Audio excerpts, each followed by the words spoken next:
Nimewaita hapa niweze kutoa ufafanuzi kidogo na hatua ambazo kama serikali, kama wizara tumeamua kuzichukua baada ya kushauriana na management na wataalamu wangu.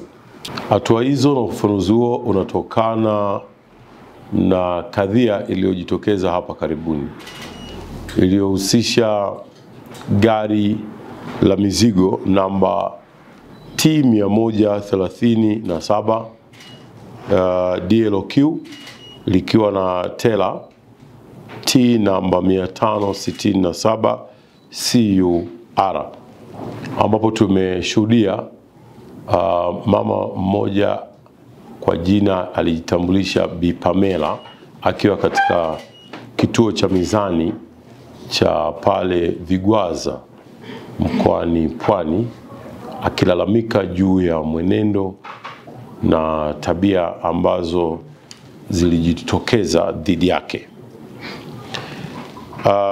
Sasa baada ya kufanya utaratibu wa kusikiliza kile ambacho yeye alichokilalamikia, nilitoa maelekezo moja kwa moja kwa wataalamu wangu kupitia katibu mkuu kunipatia taarifa ya nini ambacho kimesababisha kadhia ile. Na niseme tu kwamba baada ya kupata taarifa ile, taarifa inanionyesha kuwa ziko sintofahamu ambazo zilijitokeza kutokana na jambo hili. Kimsingi,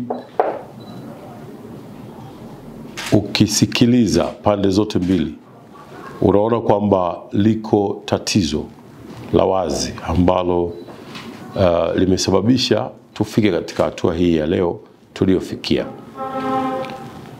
Na kwa msingi huo, baada ya kugundua kwamba liko tatizo, nimeamua kuchukua hatua zifuatazo kwa kumwelekeza katibu mkuu.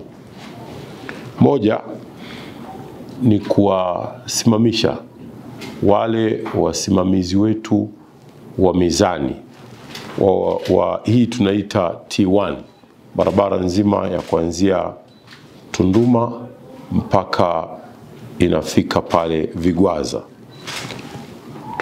Nimeamua kutoa maelekezo ya kuwasimamisha wote hawa waliokuwa kwenye shifti kwa siku ile wakati tukio hilo linatokea. Na kwa nini nimewasimamisha? Ni kwa sababu tumefanya hivi kwa malengo ya kufanya uchunguzi, ambapo tumekwisha kuunda timu ya uchunguzi ambao nimemwelekeza katibu mkuu timu hii iundwe, na tayari imekwisha kuundwa kwa ajili ya kufanya uchunguzi wa kuanzia kule ambako gari iliingia katika nchi yetu mpaka kufika katika tukio ambako limetokea, ili tuweze kuwa na uchunguzi huru wa mwenendo, lakini vivyo tutatazama na mengine yanayoendelea katika mizani yetu hii. Timu hii itawahusisha maafisa wa serikali. Mimi mara baada ya kusikiliza timu ya wataalamu wangu waliponipatia taarifa ya awali, niliona wazi kabisa kwamba liko tatizo la kutokusomana kwa mifumo. Kwa hivyo nimetoa maelekezo haya yaanze kufanyiwa haraka sana utekelezaji wake. Sasa maelekezo ambayo ninayatoa ni kwamba mameneja ni lazima wawe wasimamizi number 1 wa mizani zetu zote. Hivi sasa tumeamua kuwaweka pembeni wale waliokuwa katika shifti siku ambapo gari hili lilikuwa linapita kupisha uchunguzi. Lakini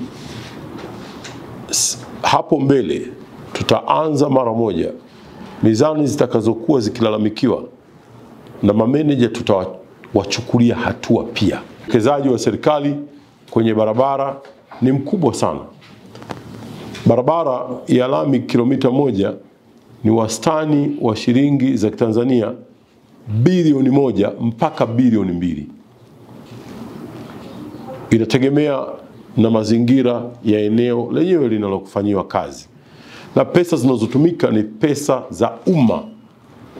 Na kwa hivyo ni muhimu sana wakati huo kuendelea kulinda rasilimali hii, kwa kuwa barabara zinapoharibika uwekezaji wake ni ghali sana, lakini si tu uwekezaji, na usalama wa watumiaji wa barabara wao wenyewe.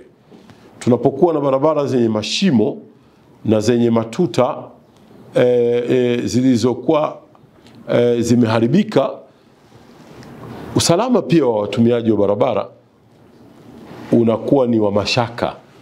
Kwa hivyo yote ni muhimu, mizani yetu ni muhimu sana ili kulinda uwekezaji wetu tuliofanywa katika barabara zetu, lakini pia vile vile kulinda usalama wa watu kwa kuto kupitisha mizigo isiyokuwa na sifa za kuweza kupita katika barabara kwa mujibu wa sheria zetu.